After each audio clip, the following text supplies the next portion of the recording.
So let me show you how to create a sticker from any photo in your gallery.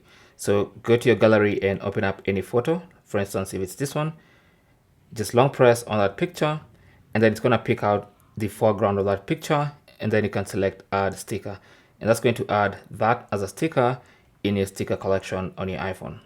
Okay, now you can choose to add effects to that sticker. So you can add an outline, you can add a comic filter or shiny filter, whatever it is you want, and then tap on the check mark, and that's going to be your new filter from that photo. I mean, your new sticker. So now you can use that sticker in messages or wherever you want to use it. So for instance, I can come here and go to my smileys, and then on the smileys, choose the stickers option, and you can find that sticker you just created and use it. Simple as that. So that's how to create stickers from photos on your iPhone Air. Thanks for watching. Good luck.